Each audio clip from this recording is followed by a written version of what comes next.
Hello friends, स्वागत आप सभी का डीएलएस न्यूज चैनल पर एक बार फिर से। तो आज तारीख हो गई 4 जुलाई 2021, दिन संडे रविवार। बात करेंगे आज के मुख्य समाचार और टुडे ब्रेकिंग न्यूज के अपडेट वीडियो में नजर डालते हैं देश भर की तमाम बड़ी खबरों पर। कोरोना वायरस की तीसरी लहर को लेकर वैज्ञानिकों ने भयंकर चेतावनी जारी की है। क्या अपडेट में आपको बताऊंगा पूरी बड़ी खबर। बैंक खाता वालों के लिए भी बहुत ही जरूरी अपडेट आ रहा है। वहीं सरकारी नौकरियां निकलने जा रही हजारों नौकरियों को लेकर भी अपडेट है। महिलाओं के लिए, माताओं बहनों के लिए सरकार की तरफ से एक जरूरी सूचना जारी की गई है। वहीं दोस्तों, बॉलीवुड के फेमस एक्टर आमिर खान और उनकी पत्नी किरण 15 साल से भी ज्यादा एक दूसरे के साथ शादीशुदा रिश्ते में रहने के बाद अब तलाक लेने जा रहे हैं। आखिर क्यों, क्या है इसके पीछे की वजह, जानेंगे। शेयर मार्केट, म्यूचुअल फंड्स वगैरह में काम करने वाले लोगों के लिए भी नया नियम निकल कर आ रहा। क्रिकेट मैच को लेकर भी अपडेट है। तो एक एक करके आज के 50 बड़ी ही इंपोर्टेंट यानी कि महत्वपूर्ण बड़ी खबरों पर नजर डालेंगे फटाफट से। बिल्कुल बने रहेगा मेरे साथ आप और एकदम पूरा लास्ट तक इस वीडियो को देखते रहिएगा। बिना टाइम वेस्ट किए सीधे ले चलता हूं पहली खबर में। बड़ी खबर देखिए दोस्तों, भारतीय रिजर्व बैंक यानी कि आरबीआई ने एफडी से जुड़ा एक नियम बदल दिया। अब मैच्योरिटी पर तय समय पर अगर आप एफडी का क्लेम नहीं लेते हो तो आपको फिर कम ब्याज मिलेगा। जी हाँ, हमारे देश के सभी बैंकों का जो बैंक है ना, रिजर्व बैंक ऑफ इंडिया, उसने फिक्स्ड डिपॉजिट यानी कि एफडी को लेकर कुछ बड़े बदलाव किए हैं। इसके तहत दोस्तों, चाहे आपने किसी भी प्राइवेट या गवर्नमेंट सेक्टर के बैंक में अगर एफडी करवा रखी है और आपकी एफडी की मैच्योरिटी तारीख पूरी होने के बाद भी अगर आप अपनी राशि का क्लेम नहीं करते हैं तो फिर आपको कुछ कम ब्याज मिलेगा। अभी तक के नियमों के मुताबिक मैच्योरिटी के बाद अगर आप एफडी का क्लेम नहीं करते थे तो फिर एफडी अपने आप रेन्यू हो जाती थी। लेकिन अब जब तक आप क्लेम नहीं करोगे तब तक बैंक जो है उस एफडी पर जमा बचत पर देय ब्याज के हिसाब से ब्याज देगा और कुल मिलाकर के आपको एफडी पर कम इंटरेस्ट मिलेगा, है ना। और चलिए अगली बड़ी खबर देखिए। एमएसएमई के दायरे में शामिल होंगे रिटेलर्स और होलसेल कारोबारी। पीएम मोदी ने इसको एक ऐतिहासिक फैसला बताया है। जी हाँ, मोदी सरकार का एक बड़ा कदम देखा जा रहा है। अब जो खुदरा और थोक व्यापारी हैं उनको भी एमएसएमई का दर्जा मिलेगा और इससे हमारे देश के तकरीबन 2.5 करोड़ से भी ज्यादा व्यापारियों को फायदा मिलेगा। यानी कि सीधे बोले दोस्तों तो अब हमारे देश के जो तकरीबन 2.5 करोड़ ऐसे छोटे व्यापारी जो रिटेल या होलसेल का कारोबार करते हैं ना, उनको भी अब एमएसएमई के दायरे में लाया जाएगा और उनको वो सभी बेनिफिट्स मिलेंगे जो एमएसएमई को मिलते हैं। एमएसएमई का फुल फॉर्म होता है ministry of micro, small and medium enterprises, right. यानी कि जो हमारे देश में छोटा मोटा एंटरप्राइजेस, काम धंधा करने वाले जो है ना, उनका मंत्रालय हो गया। जैसे कि कोई नया स्टार्टअप हो गया या एमएसएमई के अंदर जो सूक्ष्म, लघु और मध्यम उद्यम शामिल है। तो अब जो रिटेल कारोबारी हैं या कोई होलसेल कारोबारी हैं उनको भी एमएसएमई का दर्जा दिया गया। सरकार के इस ऐतिहासिक कदम से देश के 2.5 करोड़ से भी ज्यादा छोटे व्यापारियों को इसका सीधा फायदा मिलेगा। जैसे कि एमएसएमई के लिए अगर सरकार ने कोई लोन योजना निकाल रखी है तो वो भी इस योजना का फायदा ले पाएंगे। वो सभी बेनिफिट्स इनको मिलेंगे जो एमएसएमई के लिए लागू हैं। ओके, इसको लेकर ऑफिशियल नोटिस भी आप देख सकते हैं स्क्रीन पर। चलिए बात करें अगली बड़ी खबर में। देखिए, व्यापारियों के लिए अमेज़न ने भी स्मॉल बिजनेस डेज करके एक पहल शुरू की है जिससे कि स्थानीय और छोटे व्यवसायियों को अधिक से अधिक ग्राहकों तक पहुंचाने में मदद मिलेगी। तो आप अमेज़न के ऊपर 4 जुलाई 2021 11:59 तक अपने लघु व्यवसाय दिवस के साथ शॉपिंग वगैरह कर सकते हैं और फायदा उठा सकते हैं। ओके, अगली बड़ी खबर देखिए। घर खरीदारों के लिए खुशखबरी है।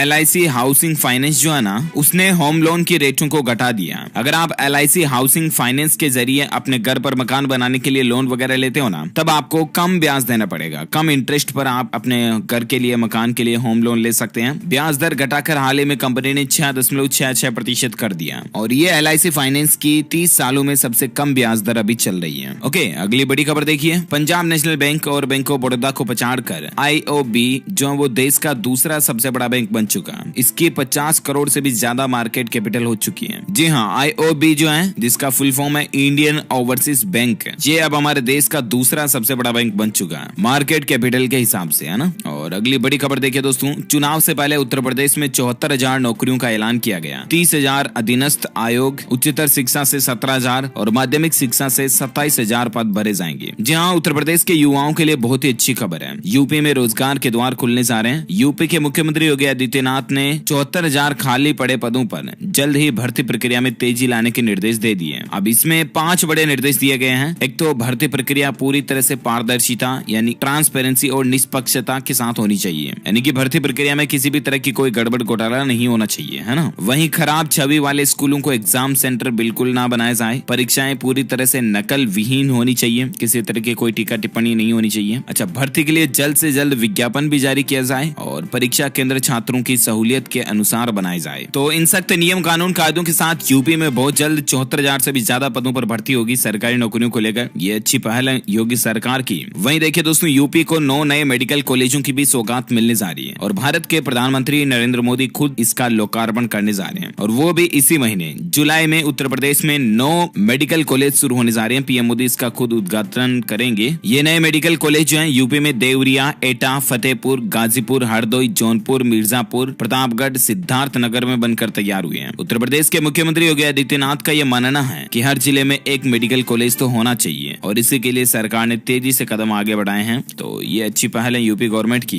और बाकी राजनीतिक सियासत को लेकर खबर देखिए, यूपी के स्थानीय निकाय चुनाव में भी बीजेपी को बड़ी जीत मिली है। अखिलेश यादव को झटका लगा और प्रधानमंत्री नरेंद्र मोदी ने जिला पंचायत चुनाव में उत्तर प्रदेश की योगी सरकार की और बीजेपी संगठन की जीत को लेकर बधाई भी दी। तो ये तो कुछ पॉलिटिक्स की बातें चल रही है, ज्यादा राजनीति की बातें हम आपको पता ही है डीएलएस न्यूज चैनल के ऊपर करते नहीं है। तो फिलहाल अपन सीधा आगे बढ़ते हैं अगली बड़ी खबर में। देखिए आप, वैक्सीनेशन यानी कि टीकाकरण पर सरकार एक अहम कदम उठाने जा रही है। एनपीसीआई को कुछ जरूरी निर्देश सरकार की तरफ से दिए गए हैं। दरअसल दोस्तों, सरकार ने national payments corporation of India यानी कि एनपीआई से इलेक्ट्रॉनिक वैक्सीन वाउचर के लिए एक प्लेटफॉर्म लॉन्च करने के लिए कहा है और ये वाउचर इलेक्ट्रॉनिक प्रीपेड इंस्ट्रूमेंट की तरह होंगे जिनका इस्तेमाल केवल टीकाकरण के लिए किया जा सकेगा। अब कहने का मतलब ये है कि नियोक्ता इन वाउचरों को थोक में खरीद सकते हैं और इन्हें कर्मचारी के स्मार्टफोन या फीचर फोन पर भेजा जाएगा। कर्मचारी जब केसलेस टीकाकरण के लिए अस्पताल में वाउचर साझा करेंगे तो अस्पताल को उसके खाते में तुरंत पैसा जमा कर दिया जाएगा। सूत्रों के मुताबिक एनपीसीआई इन वाउचर को जारी करने के लिए बैंकों को शॉर्ट लिस्ट करने की प्रक्रिया में भी है। अब अगर आप ये पूरी बात मामला मैटर नहीं समझे तो मैं आपको सिंपल भाषा में ऐसे समझाता हूँ कि एनपीसीआई जो है ना, जो ये अभी हमारे यूपीआई, भीम, पेटीएम वगैरह इन सभी के पेमेंट्स को कंट्रोल करता है, ठीक है ना। इसको सरकार ने ऐसा बोला कि ऐसा कोई मास्टर सिस्टम तैयार करे। जिस तरह से आपने प्रोमो कोड, रिडीम कोड, इनके बारे में तो कभी न कभी सुना होगा। अगर आप ऑनलाइन शॉपिंग वगैरह करते हैं तो जो कोड होते हैं वो डालने के बाद डिस्काउंट अप्लाई हो जाता है कहीं पर भी, राइट। तो इस तरह के कोड तैयार करेगी अब एनपीसीआई, ठीक है ना। और वो कोड अस्पताल वालों को मिल जाएंगे और वो जैसे रिडीम करेंगे तो वैक्सीन लगवाने वाला का जो पेमेंट है ना वो उनके खाते में चला जाएगा उन कोड के जरिए। इस तरह का सिस्टम बनाने के लिए एनपीसीआई को सरकार ने कहा है, ठीक है ना। इसका मकसद ये है कि केसलेस तरीके से यानी कि पैसों के, रोकड़ पैसों की जरूरत नहीं हो, इसके बाद भी लोगों को वैक्सीन लगाई जा सके, है ना। तो गवर्नमेंट का अच्छा फैसला है ये। और अगली खबर देखिए दोस्तों, एयरटेल ब्लैक लॉन्च हुआ। सिंगल रिचार्ज में आपके घर के सारे टीवी, मोबाइल और इंटरनेट चल पाएंगे। एयरटेल ब्लैक बोले तो ये जब दोस्तों पूरा होम फैमिली पैकेज प्लान, जिसमें आपका डीटीएच भी चल जाएगा, आपके मोबाइल में, घर में जितने भी मोबाइल फोन्स हैं उन सब में वाईफाई के जरिए इंटरनेट चल जाएगा। एयरटेल का सिम कार्ड है तो वैसे आप उसे यूज कर पाएंगे। ऑल इन वन प्लान है। इसकी कीमत 2,999 रुपए हर महीना प्लस जीएसटी रखे गए, जिसमें आपको 3 तो मोबाइल कनेक्शन मिलेंगे, एक फाइबर कनेक्शन और एक डीटीएच कनेक्शन। तो ये एयरटेल का एक मास्टर प्लान है। और अगली बड़ी खबर देखिए, 59% लोगों की पर्सनल लाइफ खराब कर रहा है वर्क फ्रॉम होम। 23% अपने बॉस से खुश हैं। आप आखिर किस कैटेगरी में, मुझे नीचे कमेंट करके तो बताना। लेकिन मैं आपको बता दूं, हाल ही में एक सर्वे में इस बात का पता चला कि अभी जो आपको पता होगा दोस्तों कि कोरोना महामारी और लॉकडाउन के चलते लोग बाग घर से ही ज्यादा काम कर रहे हैं, यानी कि वर्क फ्रॉम होम कर रहे हैं, राइट। लेकिन इसी वर्क फ्रॉम होम के चलते घर पर मतलब लड़ाई झगड़े, तनाव ये बढ़ रहा है, पति पत्नी के बीच मनमुटाव बढ़ रहे हैं। 59% लोगों की पर्सनल लाइफ जो है वर्क फ्रॉम होम से डिस्टर्ब हुई है। ये एक सर्वे में पता चला है। 59% पुरुष कर्मचारियों का यह कहना है कि काम के दबाव से उनकी निजी जिंदगी भी प्रभावित हो रही है। वहीं सेम यही बात 56% महिलाओं ने भी कबूल की है। कुछ एक लोग ऐसे हैं जिनको वर्क फ्रॉम होम से कोई दिक्कत नहीं है, बाकी ज्यादातर लोग 50% से भी ज्यादा लोग जो है वर्क फ्रॉम होम से परेशान है। मतलब कि ऑफिस में जाकर दिन भर काम करे ना तो बीबी तो चिक चिक ना करे, लेकिन घर पर बैठकर काम करने से तो बीबी भी चिक चिक करती रहती है, इधर खाना बना रही इधर। तो ये कुछ पंगे हो रहे हैं लोगों के साथ। और फिलहाल देखिए आप अगली बड़ी खबर, कोरोना वायरस को लेकर वैज्ञानिकों का एक अलर्ट आ रहा कि अगर नियमों का उल्लंघन किया ना तो अक्टूबर नवंबर के बीच कोरोना की तीसरी लहर आ जाएगी और वो लहर चरम पर होगी, यानी कि पीक पर होगी। ये वैज्ञानिकों का कहना है। कोविड-19 महामारी को लेकर दोस्तों हमारे देश के साइंटिस्ट यानी कि वैज्ञानिकों ने एक अलर्ट जारी किया, अगर हमने लापरवाही बरती जरा से भी तो कोरोना की तीसरी लहर अक्टूबर नवंबर महीने में चरम सीमा पर होगी। यानी कि अक्टूबर से पहले बोले तो सितंबर में ही या अगस्त में ही कहीं कोरोना वायरस की तीसरी लहर शुरू ना हो जाए। इसलिए बिना काम घर से बाहर ना निकलें और बिना मास्क लगाएं तो बिल्कुल भी ना निकलें। देखिए सरकार का भी यही कहना है कि अभी तक तो कोरोना की दूसरी लहर भी खत्म नहीं हुई है। जब तक हमारा पूरा देश सुरक्षित नहीं तब तक हम खुद भी सुरक्षित नहीं, यही कहना है केंद्र सरकार का भी। आपको बता दूं दोस्तों, अभी भी हमारे देश में 42,000 के लगभग रोजाना नए मामले आ रहे, 40,000 से ज्यादा। तो ये कोई छोटा मोटा आंकड़ा नहीं है, इसलिए आप सावधान रहें पहले से ही। अभी तो दूसरी लहर भी खत्म नहीं हुई कि तीसरी लहर के आने की सूचना चेतावनियां मिलना शुरू हो चुकी है। हालांकि अपन आगे और कुछ कोरोना अपडेट्स जानेंगे और आज की ताजा कोरोना के आंकड़े क्या चल रहे हैं वो भी मैं आपको बताऊंगा, लेकिन फिलहाल अपन नजर डाले थे कुछ और बड़ी खबरों में। देखिए, दिल्ली के मुख्यमंत्री अरविंद केजरीवाल सरकार ने कोरोना से जान गंवाने वाले परिवारों के लिए बड़ा ऐलान किया है। उन्होंने कहा कि अब उनको मुआवजा मिलेगा। दरअसल दिल्ली सरकार ने एक नई योजना शुरू की है इसको लेकर, जिसका नाम रखा उन्होंने मुख्यमंत्री कोविड-19 परिवार आर्थिक सहायता योजना। और इस योजना के जरिए उन परिवारों को आर्थिक मदद की जाएगी सरकार की ओर से जिन परिवारों में किसी भी सदस्य की कोरोना महामारी के चलते मौत हो गई। अब मदद में क्या करेगी दिल्ली सरकार? तो कोरोना से जान गंवाने वाले हर व्यक्ति के परिवार को 50,000 रुपए का तो मुआवजा देगी दिल्ली सरकार, और इसके अलावा ऐसे परिवार जिनके कमाने वाले मुखिया की अगर जान चली गई तो उनको अलग से कोई फायदे दिए जाएंगे। तो ये वाकई में दिल्ली सरकार की अच्छी पहल है। वहीं बड़ी खबर देखिए दोस्तों, इंडियन रेलवेज को लेकर अपडेट आ रहा है कि रेलवे ने 50 नई ट्रेनों को चलाने का ऐलान किया है। बिहार और उत्तर प्रदेश सहित कई राज्यों को इसका फायदा मिलेगा। अब पूरी लिस्ट और टाइम टेबल में आपको दिखाना चाहूंगा। ये देखिए, ये ट्रेनें जो अगले सप्ताह से चलना शुरू हो जाएगी। 9 जुलाई, 11 जुलाई, 5 जुलाई, 7 जुलाई, 6 जुलाई, 8 जुलाई वगैरह वगैरह, इन रूट पर इस तरह की ट्रेनें शुरू होने जा रही। अब ये अलग अलग तारीखों में बहुत सारी ट्रेनें शुरू होने जा रही, तकरीबन 50 के लगभग इंडियन रेलवे का ये अपडेट आ रहा। ओके, लिस्ट आप देख सकते हैं स्क्रीन पर। और चलिए फिलहाल अपन बात करें अगली खबर में, आज के मौसम समाचार पर नजर डालते हैं। देखिए, एक रिपोर्ट में दावा किया जा रहा दोस्तों कि साल 2041 तक जानलेवा होगी गर्मी। राजधानी दिल्ली में पारा 50 डिग्री के पार पहुंच जाएगा। 2041 तक है, यानी कि अभी क्या चल रहा 2021, लगभग 20 साल बाद दिल्ली में हालात ये हो जाएंगे कि पारा 50 डिग्री के पार होगा। यूरोप के मीडिया समूह द इकोनॉमिस्ट की रिपोर्ट के मुताबिक ये डेटा निकल कर आ रहा। अब जरा अंदाजा लगाइए हमें कितना सावधान रहने की जरूरत है। इसीलिए ज्यादा से ज्यादा पेड़ लगाएं, वरना आने वाले दिन में गर्मी से हम खुद ही तपके मर जाएंगे। द इकोनॉमिस्ट की रिपोर्ट ये भी कहती है कि चेन्नई में 17,000 से ज्यादा लोगों की इस गर्मी के कारण 2041 में मौत होगी। भगवान ना करें ऐसा हो, इसीलिए आप ज्यादा से ज्यादा पौधे लगाएं। और अच्छा, वहीं देखिए मौसम को लेकर एक और बड़ी खबर, भीषण गर्मी से तप रहे राजस्थान को मानसून का इंतजार है और अगले 3 से 4 दिन में पूर्वी राजस्थान और 10 जुलाई से पश्चिमी राजस्थान में भी तेज हवाओं के साथ बारिश देखने को मिल सकती है। फिलहाल राजस्थान का भी पारा 40 डिग्री के ऊपर चल रहा है, चारों तरफ गर्मी ही गर्मी है। हालांकि प्री मानसून बारिश कई जगहों पर देखने को मिली, लेकिन उसके बावजूद भी गर्मी से लोगों को अभी राहत नहीं मिल पाई है। हालांकि देखिए, अब राजधानी दिल्ली में तो लगातार दूसरे दिन भी झमाझम बारिश हुई और इसके चलते मौसम कुछ सुहाना हुआ और दिल्ली वालों को गर्मी से थोड़ी राहत मिली है, लेकिन फिर भी गर्मी बहुत ज्यादा पड़ रही है। अभी कई राज्यों में गर्मी पड़ रही है, इसके चलते हालात देखिए आप। हरियाणा राज्य का ये एक डेटा है, 6 दिन में बिजली की खपत 12 लाख यूनिट बढ़ चुकी है। ये गर्मी का साइड इफेक्ट है। हर 3 मिनट में फॉल्ट की शिकायत भी देखी जा रही, क्योंकि इलेक्ट्रिसिटी खपत ज्यादा होने लगी। अच्छा, अभी अपन बात करें संपूर्ण भारत का आज 4 जुलाई 2021 का मौसम पूर्वानुमान आखिर क्या कहता है। तो आपको बता दूं, अगले 24 से 48 घंटों के दौरान हमारे देश के अंदर किन किन राज्यों में बारिश की संभावना